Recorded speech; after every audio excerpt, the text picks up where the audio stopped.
All right, you guys, we're going to get ready to rock. We had a meeting at 9 o'clock and it is 9:02. So we are going to get this party started. Welcome to our final State of the Industry for 2021. So, oh my gosh, another year down. So we are going to get right into it. We have a whole bunch of guests joining us today to give us some insights into some experiences that they've had recently. So stay tuned for some awesome interviews and some panels coming up. But before we do that, we are going to close out the last report on the state of the industry for our fourth quarter takeover results. So as you guys know, this is our annual fourth quarter takeover based on listings. We have been running it since October 1st. And so we are going to give you the most recent results. Katie, will you switch slides for me? There we go. All right, you guys, some exciting new happenings this week. Southern Oregon taking it by storm, going from number 4 to number 1 this week with 104 listings, followed by Sunset Corridor with 83, Eugene with 79, and Capital City with 62. So as a network, we have taken a grand total of 328 much needed listings in our local market. So huge congratulations, especially to Southern Oregon for throwing down this week in our listing category. So that brings us to this week's leaderboard. All right, we now have a tie in our rookie category. So huge congratulations to Naseem, who has held that spot since week 1. We added Lauren Graham to our rookie category. And once again, no surprise that we now have our solo category taken by Josh Keller out of Southern Oregon, boosting them to the top this week. Our team category, notice as a solo agent with 18 listings, it is the highest listing count in any of the categories for the fourth quarter takeover. So huge congrats to Josh. Kristen Rader group is our team category winner for 6 listings. And of course, our group out of Capital City, the Benson Broker Group, with 17 listings. So you guys, stay tuned. We will continue to report our weekly results on our Monday network email. So continue to watch that leaderboard, and we will do the final winner announcement in our first State of the Industry in January. So we will get to see the final results and our winners in each of the categories. So huge congratulations. All right, what's next? Okay, you guys, here's the deal. Typically, this is when we go into market stats, but the truth is the State of the Industry came a little early this month, so not all of our market stats are in. So for now, we are going to table the market stats conversation, and we are going to do a year in review in our January State of the Industry, because also largely there's not a lot to talk about here. We've had this conversation over and over and over again. So if you want to know what's going on in the state of Oregon for market stats, check out any of our previous 11 State of the Industries where we talk about low inventory rates based on insatiable buyer demand. So let's move on to some more timely and relevant conversations. We're going to start today with a big announcement. If those of you who have been reading our network emails already know this announcement, but we are going to make it official, State of the Industry official, if you will. We are very excited as Chris and I sat down and talked about what our big plans were for 2022 and continuing to add value and support and create the brokerage of the future and bring the highest level of value to our agents. We knew that we were missing a piece, and that piece was actually a who and a person. So we went out and found the most incredible leader that we could possibly find to help drive our engagement and opportunities. This leader has been part of our network since we first came together. I met her 2 years ago in Austin, which feels like a million years ago. She has walked step for step with us through this network as we've grown together. She has led one of our largest market centers. She has been the director of Keller Williams Young Professionals. She has years and years of leadership experience with Keller Williams, and she is now officially our Chief Opportunity Officer, who will be driving the driver. Oh, go back one more. Katie, wrong direction. There we go. Maybe I shouldn't have this role. There it is. Miss Katie Hardman, our Chief Opportunity Officer. She'll be our driver, agent engagement, and retention through creating opportunities that enhance the lives of our agents and leaders. A huge welcome to your new role in the Xperience Brokerage Network. Katie, tell us a little bit about what it is that you're going to be doing and why you are so passionate to take on this role for our network. Thank you. I feel like being state of the industry official is like being Facebook official. So this also makes me a little bit nervous. So thank you very much for putting that on top of everything else. No, I'm truly like excited, but honored to serve in this capacity. Leslie and I talk a lot about superpowers. And I think my superpower is building experiences and communities for people to grow their businesses and their leadership. So that's kind of the theme of what my mission is for 2022 and beyond. If you don't know the Xperience Brokerage Network mission, it's to create an environment where brokers at all levels can build an experiential business and life that you design and we support. So that is now my mission, is to create that for you. And what experiential business and life means to me is to be able to do what you want, when you want, with who you want to do it with. Also the definition of financial freedom. So in looking to the future of the things that I'm excited to bring to you, first and foremost is to create those experiences and those communities that you can plug into to learn and grow with. Something we talk about all the time in Keller Williams is you are the sum of the 5 people you surround yourself with. So my goal is to create those communities so you can surround yourself with the people you want to be like and grow into, to have that financial freedom, to have that experiential life and that experiential business. And then the 2.0 to that is to create professional services that give you leverage in your business and in your life, so you can have that time back to have those experiences. So super excited to start the journey of bringing that to you and welcoming all opinions and thoughts and ideas, because truly, like, I am here to support you.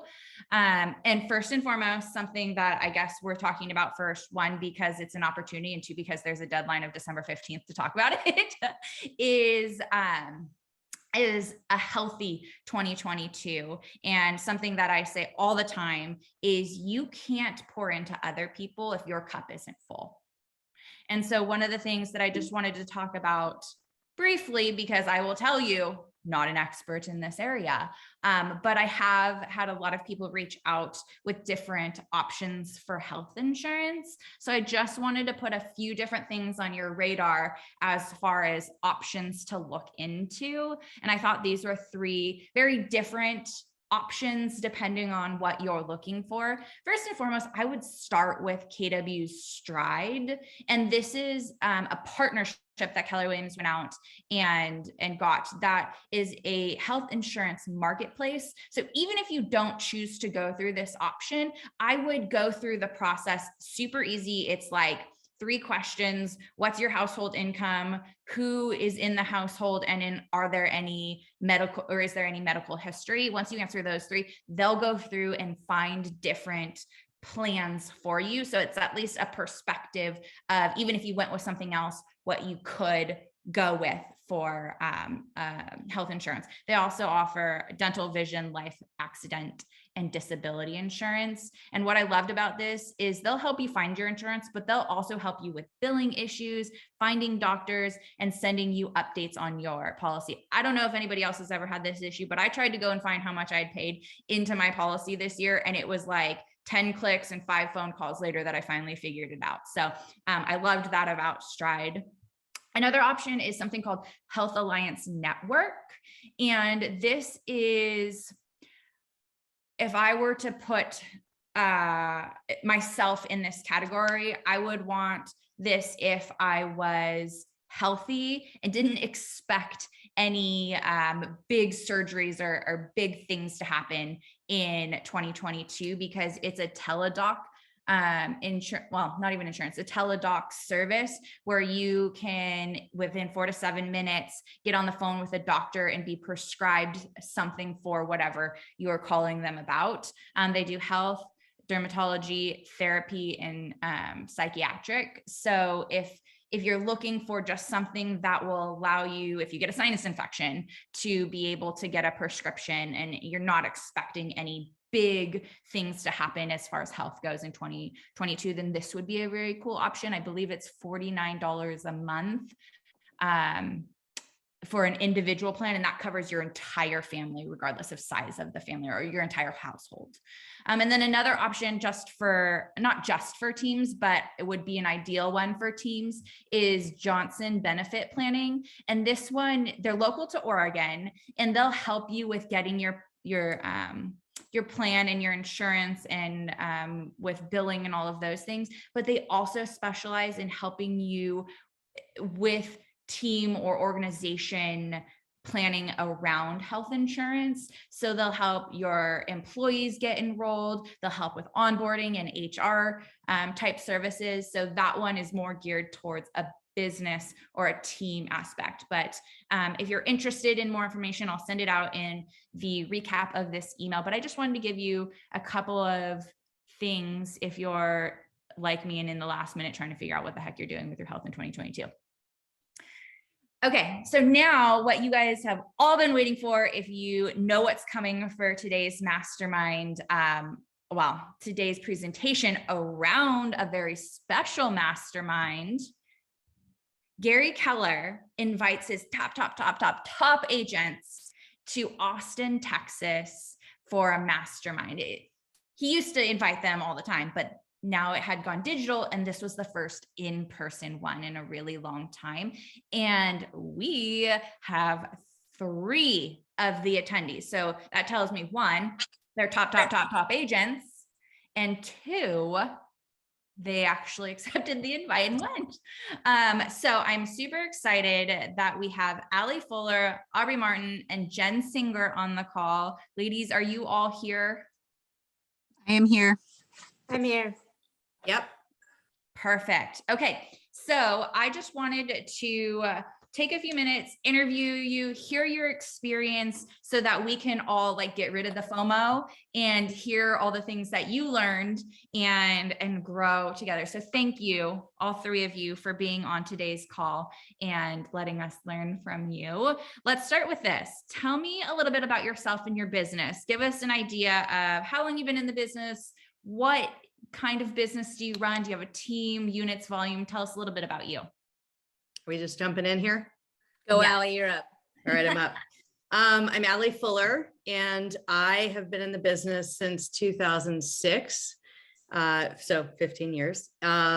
Let's see, this year, I think I'm at about 44 units, 26 million in volume. And I would tell you that I'm a solo agent, but Gary said, knock it off. Don't say you're a solo agent, because no one succeeds alone. So indeed, I did not. We are highly leveraged, and there's a lot of support out there. So while I'm categorized as a solo agent, there are a lot of people who support, me to get my clients what they want. So so right now, in the last 4 years, it's really just been myself and a TC. Awesome. Yeah. Aubrey, you want to go next? And referral business. Really almost all referral business. Gary said, don't say that either. Don't use your database as your only leg of lead generation. I I am have Aubrey. opportunity, Aubrey. I have opportunity growth. So I am Aubrey Martin. I had the very distinct pleasure of hanging out with Ms. Fuller and Ms. Singer over in Austin, and it was a pleasure. And Katie, I am super happy to have you as COO, by the way. I am Aubrey Martin. I'm over at Sunset and ending the year here with 73 units, volume of about 40 million. And I also am categorized as a solo agent, as Allie said, with a lot of leverage. I have Ms. Emily Schatz is my transaction coordinator, and her listing coordinator, Kelly, is my listing coordinator. And then I utilize 2 solo agents within the market center to help me with showings. But of course, I have a whole team of people around me. Have been licensed since 2017. So just over 4 years, and came to KW just about 3 years ago on an invite from Ms. Leslie Hilbert to be a guest at Mega Camp, which blew me away. And here I sit today. So very happy to be within the company of these 2 other fine agents. Thank you. Thank you for being here. Jen, what about you? Jen Singer. I started in 2004 when Keller Williams first came to Portland. I have a buyer's agent as well as a virtual assistant in the Philippines who is my full transaction coordinator and my everything. And then this year, we're going to end the year with about 56 transactions and $29 million. Awesome. Thank you for being here. Okay, so paint the picture for me. Never been invited to Gary Keller's Mastermind before. So you get this email, you're like, oh my goodness, going to Austin, Texas. Paint the picture. What does that entail? What does that look like? What it entailed for me was an email to Chris Suarez and Leslie. And I was like, what the heck is this? Is this real? Is this spam? And they were like, no, not spam. I was a little deer in the headlights, I think. No idea sort of what to expect. And I think the thing about the mastermind is that, I had never really participated in that kind of thing before. We had done, I've been in the Northwest Mastermind with Jay Papasan before, but, I've really just been to Mega Camp and Family Reunion. So I had no idea like what to expect. And it was such an intimate experience where we really were just talking, and there were a lot of rabbit hole conversations. Am I right, ladies? A lot of rabbit hole conversations about people's individual businesses. But it was fascinating to hear, because the thing that I really got out of this mastermind, which, by the way, Jay was there, Jason Abrams was there. I mean, we had Gary's son was in the room. Like, it was wild. It was Monica wild. Reynolds. Yeah. Monica Reynolds was there. And I was like, she's been here the whole time. I didn't even know she was here. Carl Lieber was there. Like, it was, in a classroom with just us, that we really talked a lot about boundaries, right? And about the leverage piece. And of course, we talked about the regular sort of lead generation piece of it. But I was surprised how free flowing the conversations were. And how much time that Gary really poured into these conversations. It was pretty phenomenal. You get the email. I was very much like Aubrey, except that I messaged Dr. Katie and said, holy crap, this is happening and I'm going to Austin. For me, I'm also part of Gary's monthly mastermind that's been happening. And so every month we get a call with Gary. And when that happened, originally, I thought it was just, oh, you get to go listen to Gary. And that's the same way that I felt about when we got there. I thought Gary would have a whole agenda. I thought Gary would be talking at us.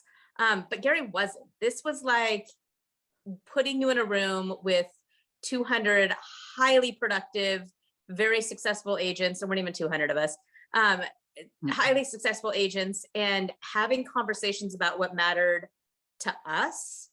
I think the beauty of it was that not everything pertained to you. It's no different than sitting in Family Reunion or Mega Camp where a workshop an hour in or 30 minutes in, you're like, I don't need to stay for the whole hour. Not every conversation pertained to you, but there were so many good nuggets. And I think that I might be jumping ahead, Katie, sorry.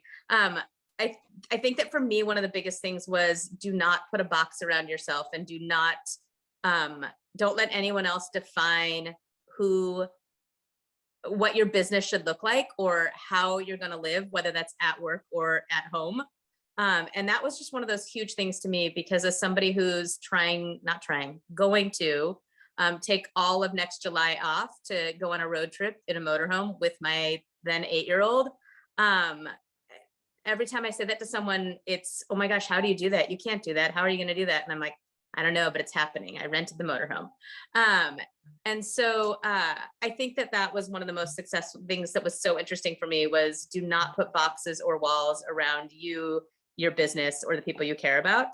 And to just be able to call Gary by name was like this moment where you go, hey, Gary. And it's like, oh my God, did I just say that? Like that, right?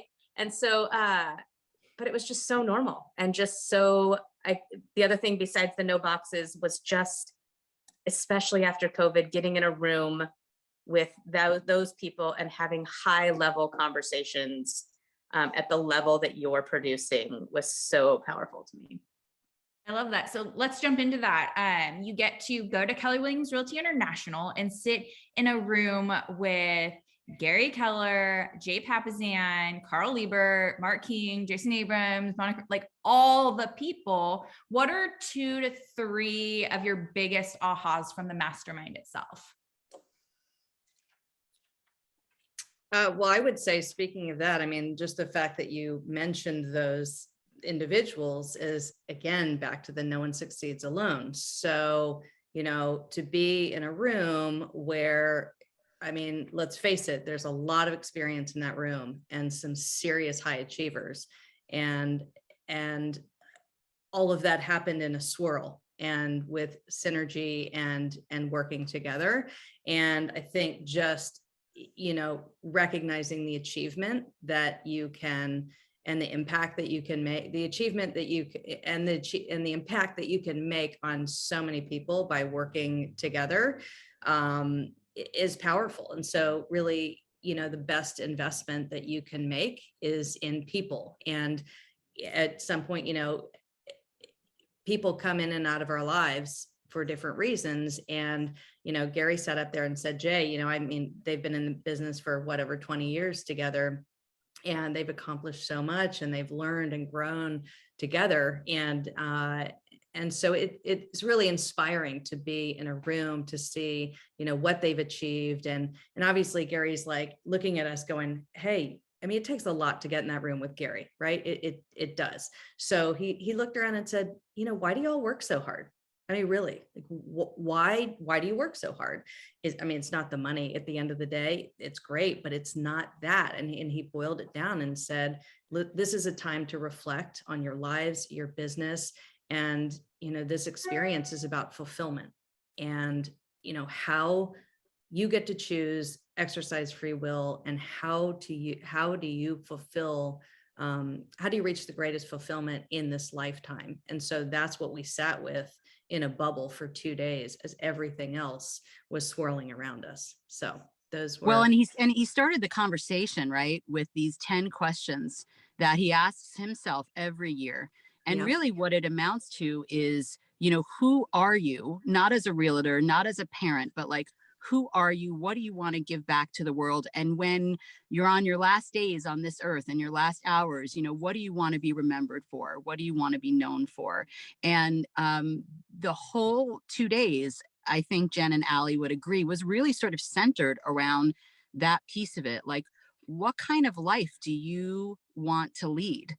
And how do you design your business? If we say life by design, right, then, and if we're building that, then it's really sort of all swirling to around those 10 questions that he sent. So I did take notes, and I've actually sent these out to a bunch of people. If anybody wants them, just let me know. I'm happy to send them out. It was a little stream of consciousness those couple of days. It wasn't The typical. notes are not bullet point notes. The notes are very much, They're here's where kind the of, brain is. I try to organize them, but like sort of in categories. But the thing is, it is, as Allie said earlier, it wasn't the typical it wasn't the typical thing where they were kind of talking at us set like a lecture style. This was seminar. So this was a little bit of all over the place, but those 10 questions are really about who you are and the legacy that you want to leave. So yeah, I mean, I think that part of it, how much he focused on us personally,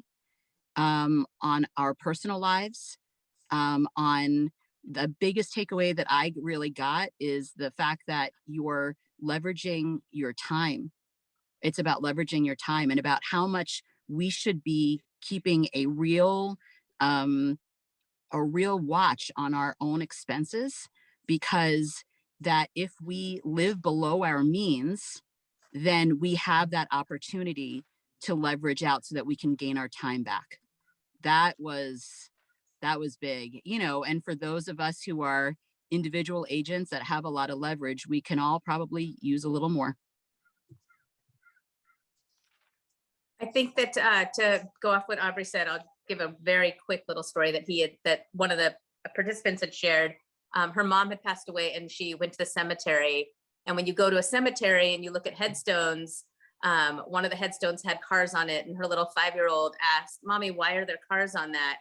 And she said, "Oh, that guy must have loved cars." And the next one had flowers. And she said, "Oh, that lady must have loved flowers." And he said, "Oh, when you die, we're going to put your cell phone on yours." And it was like this, oh, punch through the heart. And again, I have a young one, but punch through the heart of is this the life we want to be living? And for me, one of the biggest things, same thing, he talked about the leveraged life and living a levered life. But this whole idea of who do we say no to, right? Who do we say no to? And for me, my biggest no's usually come to my husband and child, right? It's at the end of the day when she wants to play a game and I'm like, "Oh, wait, hold on. We have a 5 o'clock deadline. Oh, wait, right? And it's always my family that gets the no, and it's never someone else. And when you think about those two things of what, in the end, what would people say about you? What would be on your headstone? And this whole idea of who are you saying no to? I think that, to echo what the other ladies are saying, when you get to this level of production and it's not about the money, when you sit in a mastermind with Gary, it's not a conversation of how do I get more leads? It's not a conversation of where's my next dollar coming from? Where's my next closing come? It's this conversation about the life that you're building and what life do you want and how do you get to the life? It's not the details that we hear in every other class that we can take. And that to me was the reward, was the sitting with someone who has a life that he's designed purposefully. And how do you get there? And to him, he will tell you it's 5 to 8 years before you're going to be there. Well, and I think that it's not just for people that are in the production that we're in. I think that these conversations really should start at wherever you are, whether you're a year in or 10 years in, that it's never too late for leverage. It's never too late to put those boundaries around your time.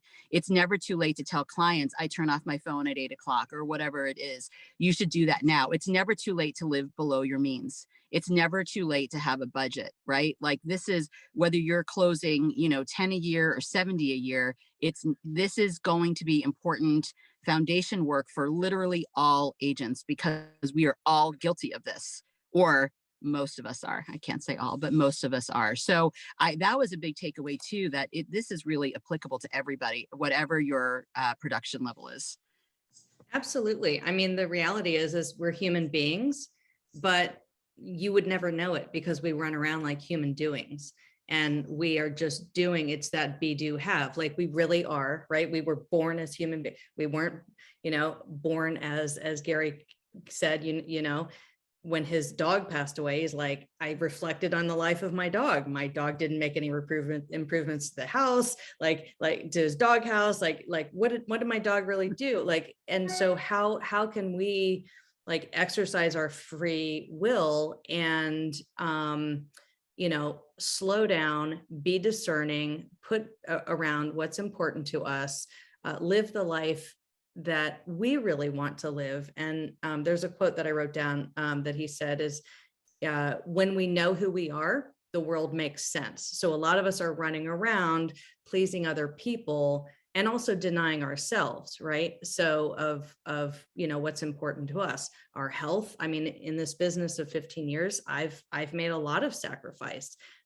I've become completely, it took me a long time to realize how addicted I was, and I'm working on this. I'm a recovering work addict for real estate, but so I'm learning to have more, boundaries, and going back to, what Jen, said is when you say no to one thing, you're saying yes to another, and vice versa.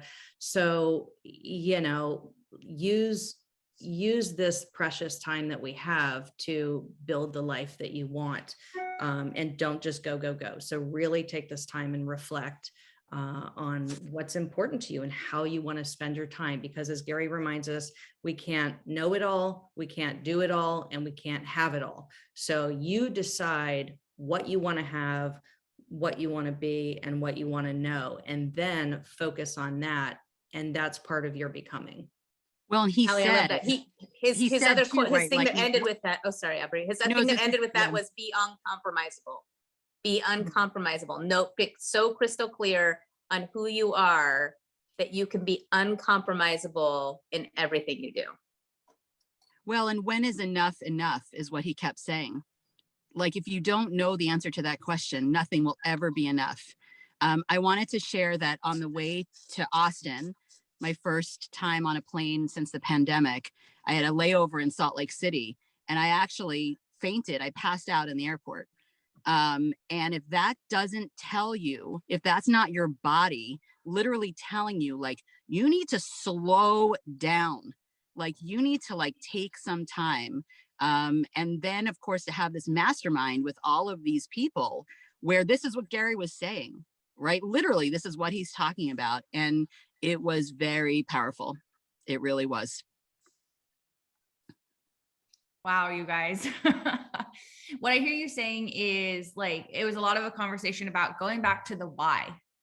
Like at some point we all got into this business for a reason. It was a why to create something in our lives. So go back to that and unwind all of the bad habits that we've created along the way to have that life, experiential life that we've wanted, or we set out on at some point in this journey. So second question, I may know because I stalked you guys on Facebook that it wasn't just a mastermind during the day. There were some activities outside of that. So it truly was an experience going to the pub that Gary owns and getting to side mastermind, have dinners and do these other things. So what would you say was your biggest takeaway from, or the thing that was most impactful from the entire event?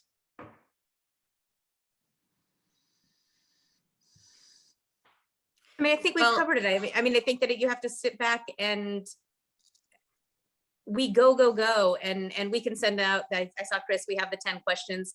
I think there's something exceptionally powerful in reflection.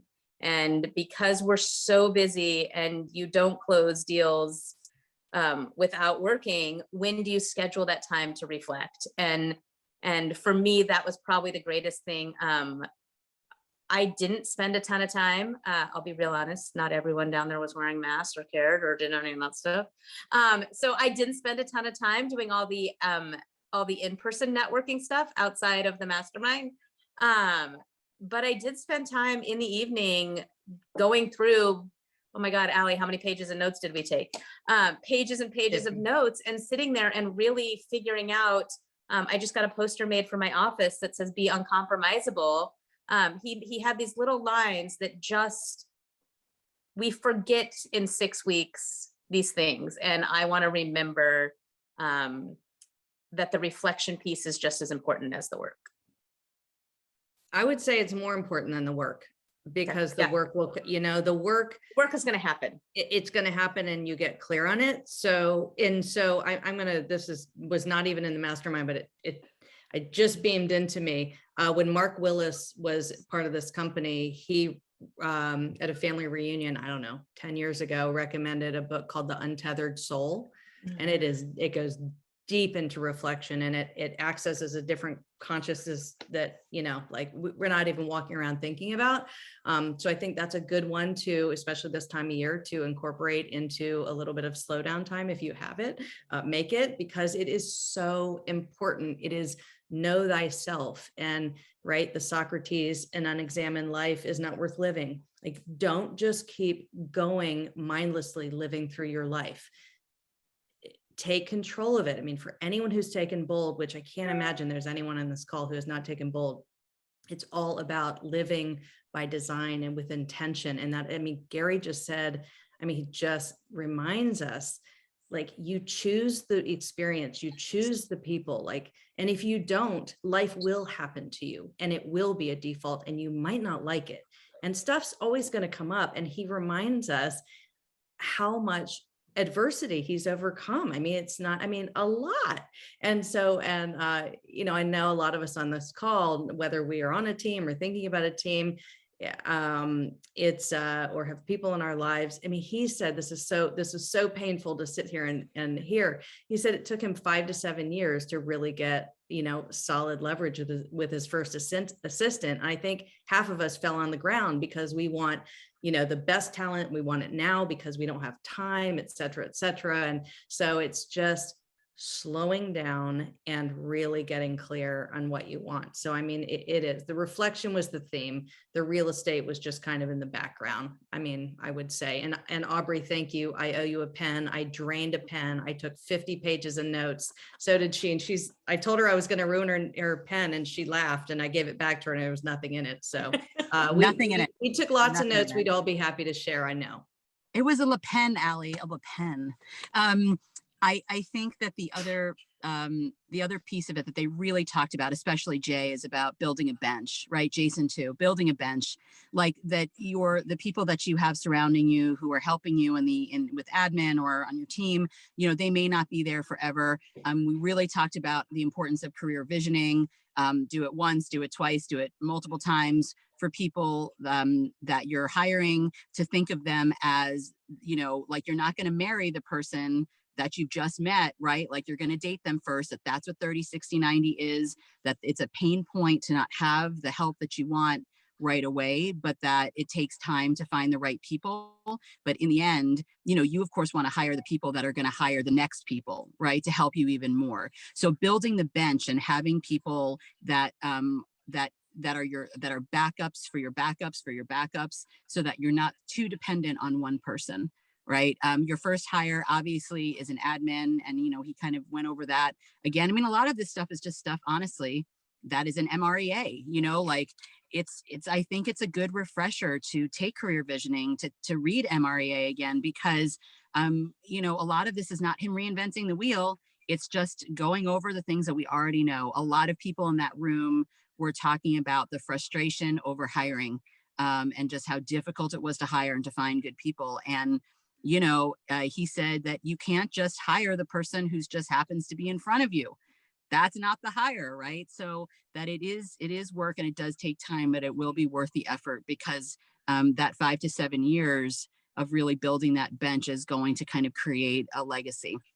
I do have to hop off because I do have to do this walkthrough before my clients get unhappy. So I appreciate the opportunity to be here, Katie, Leslie, Chris, and definitely with Allie and Jen.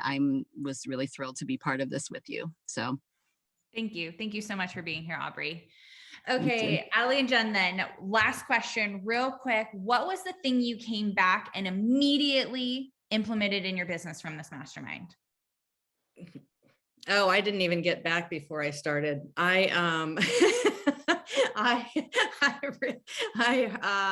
It's time for an assistant. I have been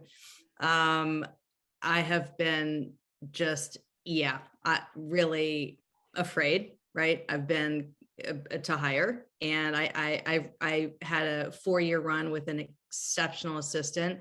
And so I'm excited because I remember the synergy that we've created. And I mean, it was almost effortless to sell almost 90 homes together. And it's just fun. Real estate can be a very lonely business.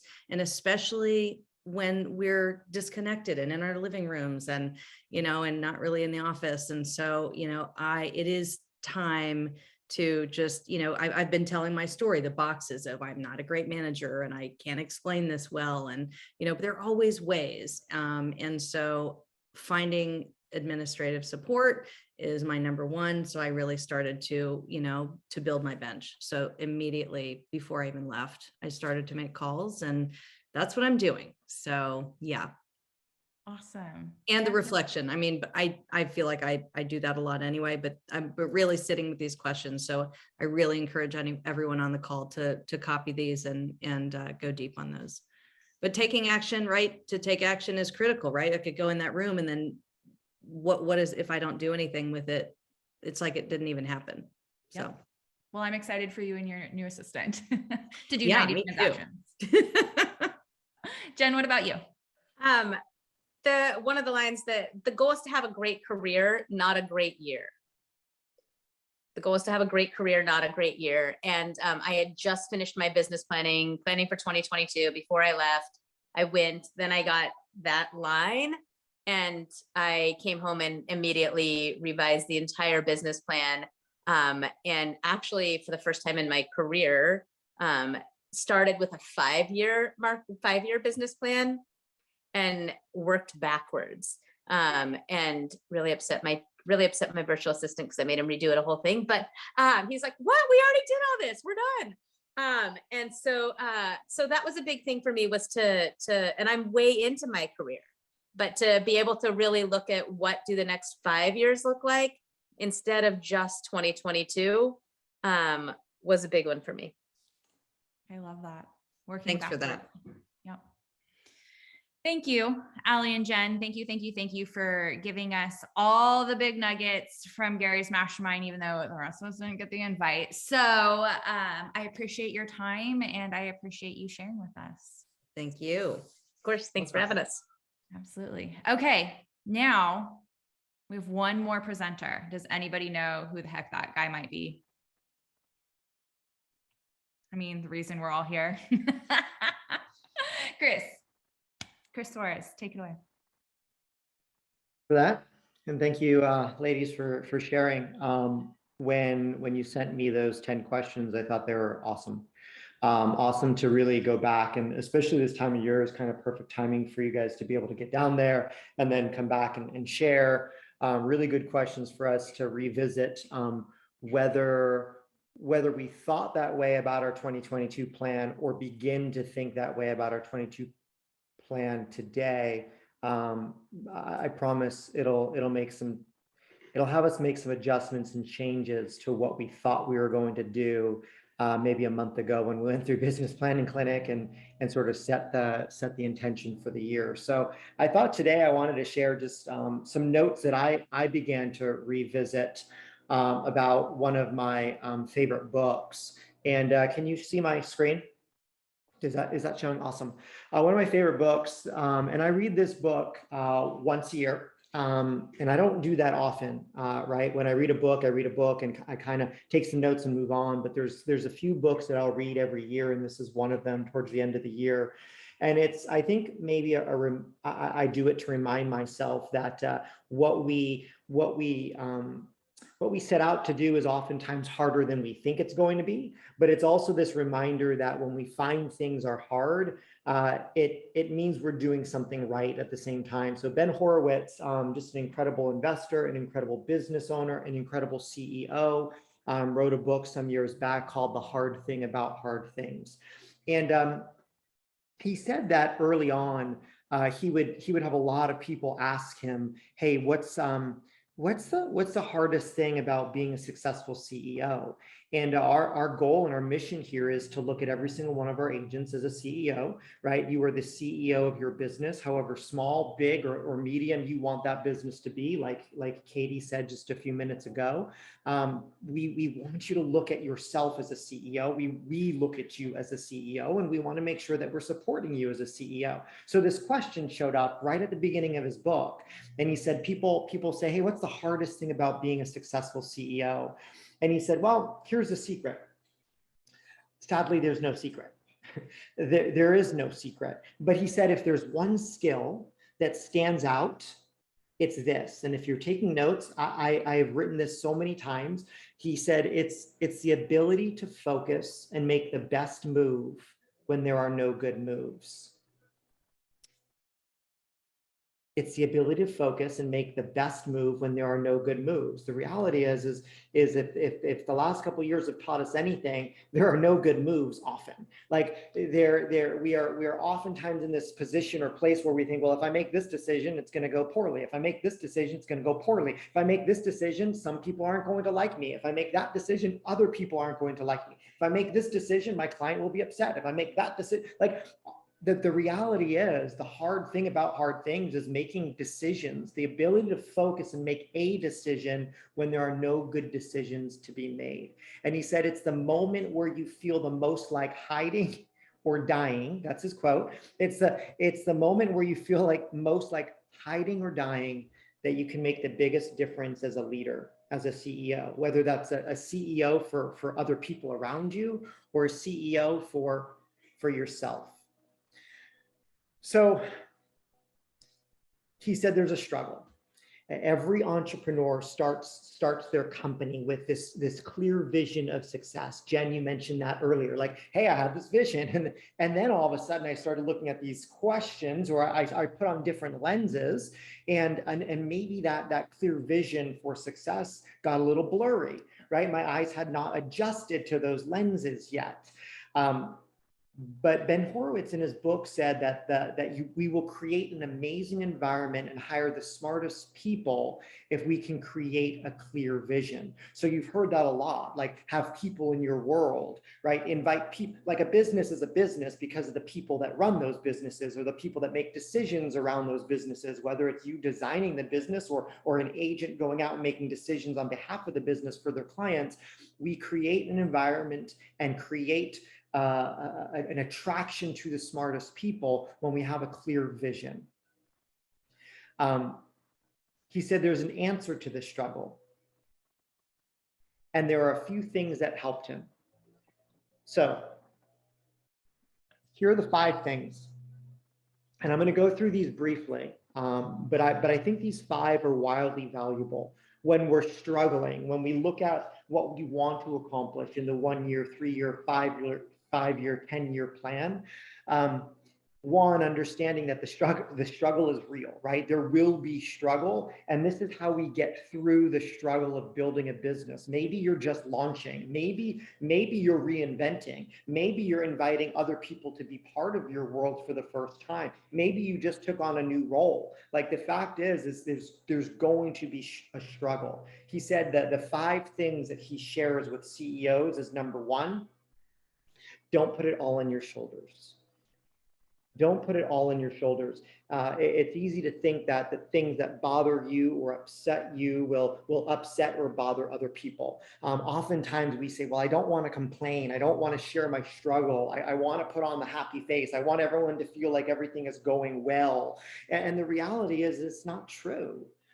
The opposite is actually true. Nobody takes losses harder or challenges more or harder than the person most responsible. Nobody feels it more than you. So although you won't be able to share every burden, if you are burdened, don't put it all on your shoulders. Have an environment and a community that can help you, and don't feel like by sharing that burden, you're complaining. Because here's what I have found.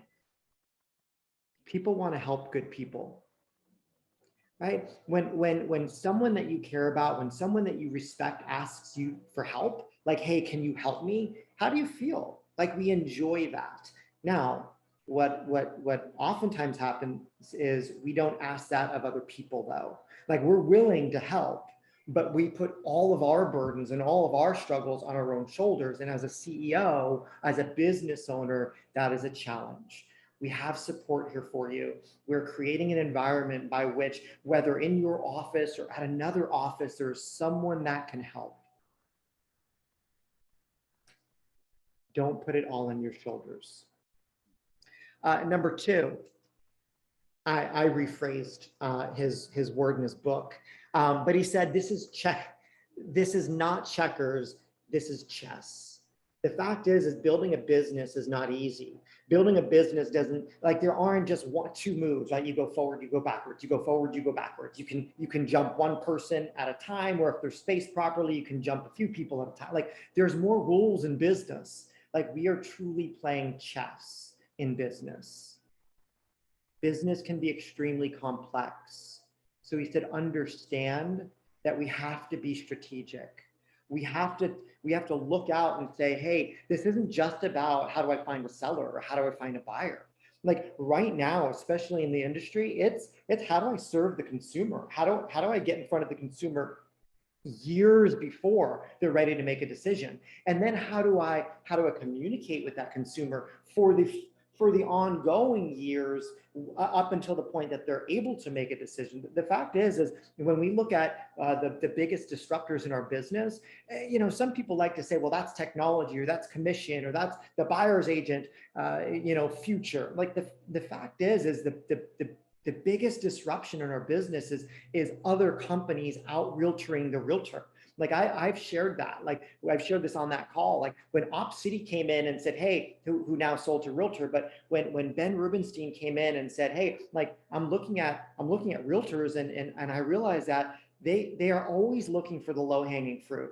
Realtors as a business model says, are you ready to buy? Great, I can sell you a home. Are you ready to sell? Great, let me list your house. But the reality is most people start that process 18 months, 2 years, 3 years prior to ever doing something.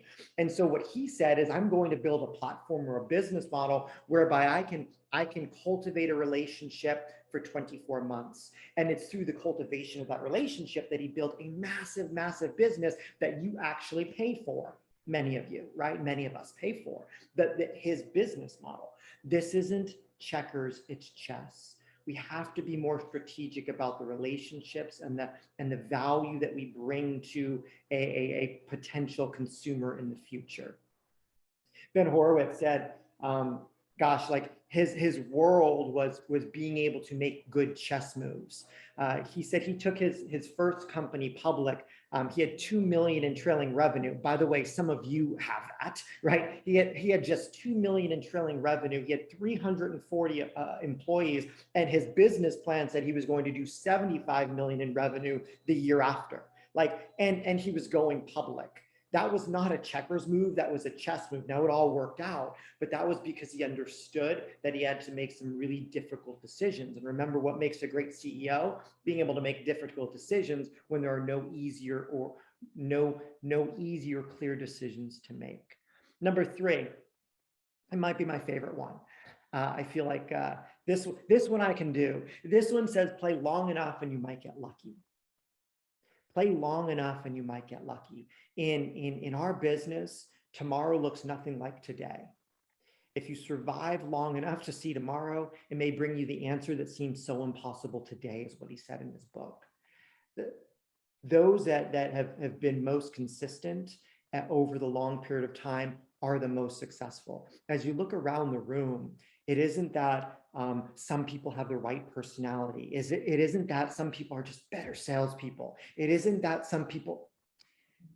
Now, the most successful are willing to play long enough, and along the way, like, yeah, there are things that circumstantially happen that create, right, the quote unquote luck, but that is just playing the long game. We talk a lot about that here. Play long enough and you might get lucky. Ben Horowitz said that as he invests in businesses now and he sits down with founders, he says, how long have you been doing this? How long have you been part of this industry? How long have you been waking up thinking about getting better or solving this problem? There are plenty of people. I was just on the phone this morning with someone, and they said, well, what makes you different than all the other companies out there that are coming into your space and your industry? And I said, what's so interesting about that? I feel that our industry is just ripe for people to come and solve problems, right? The sexy entrepreneurial conversation right now is, hey, come. Find a solution to a problem in an industry. And Lord knows our industry has lots of problems. So it's brought in all these tech right, thinkers to say, oh, you have a problem with cash, buying a home before you sell, or hey, you have a problem with financing, you have a problem with insuring your home, you have a problem with concierge, you have a problem with fixing your home before you sell it. And they just attack that problem. I said, the difference is I didn't look at this industry and look for a problem that I think I could solve. Like, I've lived all those problems. So, like, those were not someone else's problems, they were my problems.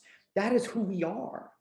Play long enough and you might get lucky. Play long enough understanding the problems that the consumer faces and find solutions. We live this every day. So I love number 3. This will help us with the struggle. Number 4, don't take it personally. He said this, and I'll share it direct quote. He said, the predicament that you're in right now is probably all your fault. Like, struggling with something, probably your fault. Something not going right, probably your fault, right? Someone just quit, probably your fault. It's okay. Like, we think, or we're told, like, oh, don't let, it's not your fault. It's not always your fault. It's not always your fault. Like Ben Horowitz says, it's probably your fault, right? It's probably your fault. You hired the person, you made the decision, but see, we knew this job was difficult when we took it. And if you're new and you didn't, well, now you know it's a difficult job, right? It's difficult. Everybody makes mistakes, right? Don't take it personally. Every CEO makes thousands of mistakes. Evaluating yourself and giving yourself an F doesn't help, is what he says in his book. Don't take it personally. And number 5, this is what separates the great from the good. This is what separates the great from the good. Making difficult decisions over a long period of time. Not everyone's going to love all of them, right? That has happened to me even this year. And sometimes we get judged for decisions we make. People believe, or they know why you made that decision, or they think something of you that isn't true. And the fact is that is when you realize that, hey, this is part of the struggle. This is part of the struggle.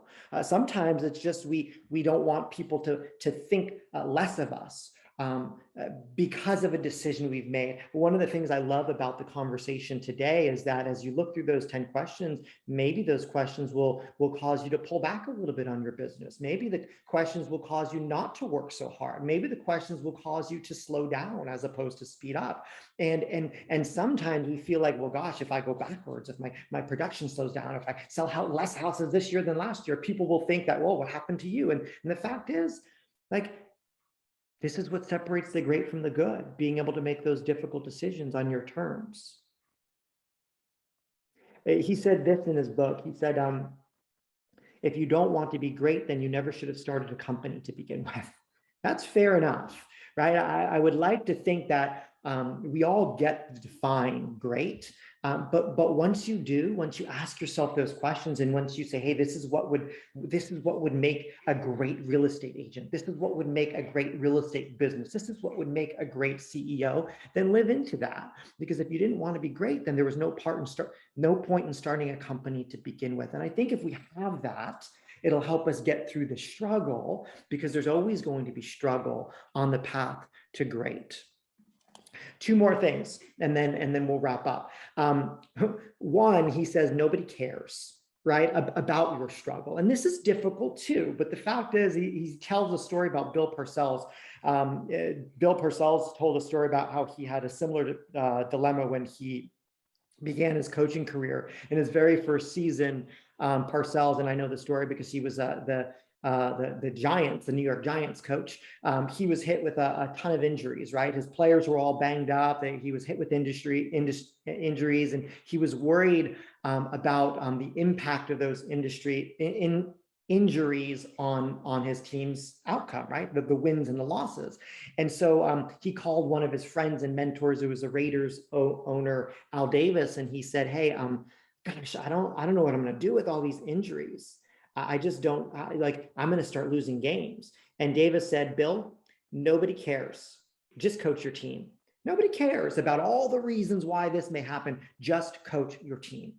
And he said that might be the best CEO advice ever, because nobody cares. When things go wrong in your company, nobody cares. Sometimes we think that people are thinking about us more than they're actually thinking about us, right? The fact is just show up. right? Don't take it personally. Play long enough and you might get lucky. Remember, you're playing chess. Don't put it all on your shoulders, right? This is what separates the great from the good.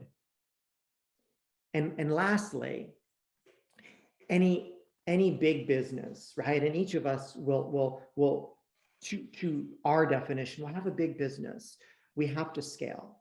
We have to scale. And if we want to build an important company, then at some point we have to scale. Our company won't be important unless we're helping and serving people.